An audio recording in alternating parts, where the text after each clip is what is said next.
C'est bon. Voici l'objectif final. C'est l'origami qui s'appelle la grue en vol. Alors, il faut toujours avoir une feuille carrée.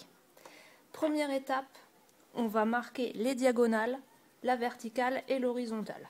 Dans l'ordre qu'on veut, ça n'a aucune importance.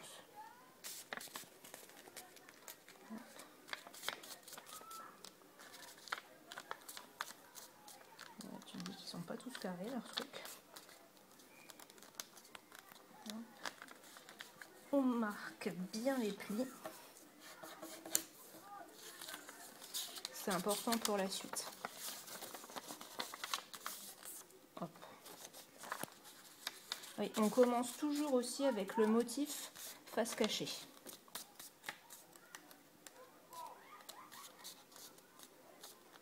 Hop. Donc là, ça fait 2 diagonales.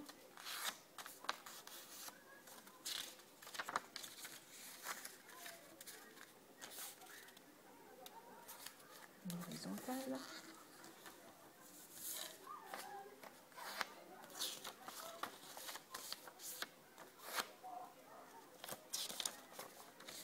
Et dernier pliage préparatoire.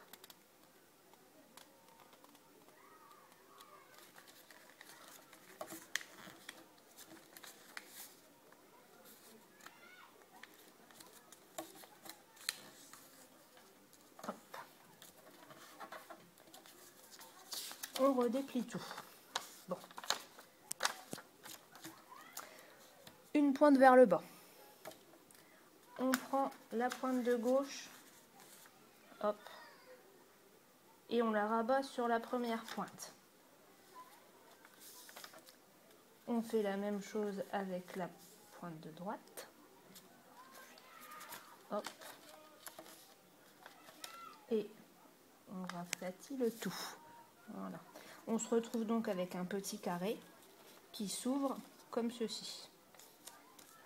À partir de là, on va s'appuyer sur le pli du milieu et on va lui donner la forme d'un cerf-volant en fait.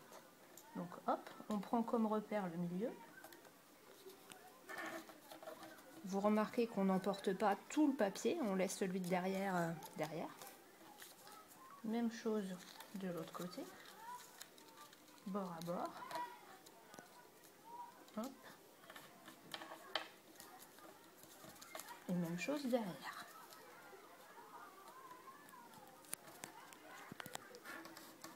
Surtout on appuie bien parce qu'ensuite on va faire ce qui s'appelle un contre-pliage, c'est-à-dire plier dans l'autre sens. Donc voilà, ça fait comme si on avait un cerf-volant qui s'ouvre par ici, qui s'ouvre par là. La pointe, on la rabat comme ça, en suivant la démarcation. Pareil, par ici. Voilà. Alors, deuxième passage technique. On déplie. Paf, paf. On soulève jusqu'au niveau du pli qu'on a préparé.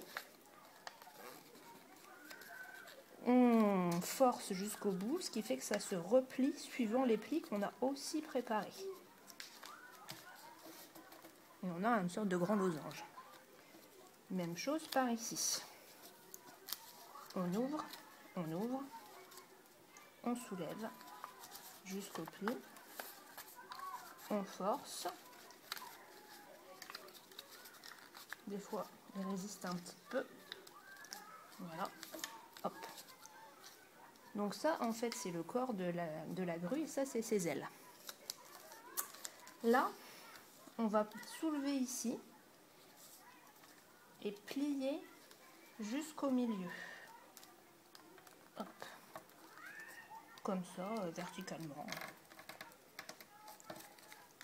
Alors pareil, on ne prend pas la feuille du dessous.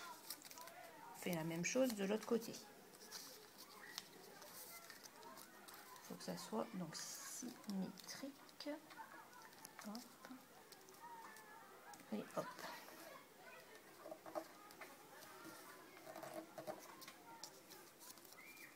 Et même chose avec l'arrière. Donc là, il faut que ça soit bord à bord avec ce qu'on a déjà fait juste avant.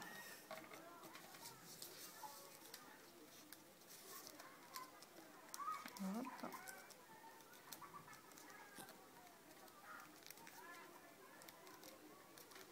Voilà. Hop. Et donc on se retrouve avec les ailes qui sont prêtes ici. Et là, on peut faire ça. On prend celui de gauche pour former la queue et on plie comme ça, pas à l'horizontale, on va un peu plus haut. Hop, on force bien le pli parce qu'encore une fois, après, on va faire un contre-pliage. Et là, on fait pareil, symétriquement, ça va former le cou. Hop. Et pareil, on appuie bien. Bon, alors attention, passage technique. On redéplie. On ouvre là. On appuie par en dessous. Ça inverse le pli. C'est le contre-pliage. Et alors, des fois, il est un peu résistant. Et voilà. Pouf, ça, c'est la queue. Même chose par ici. On déplie. On ouvre là. On appuie ici à la jointure. On la creuse. Et voilà. Hop.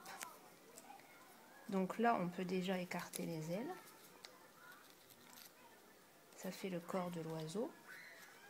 Et il n'y a plus qu'à lui faire sa tête.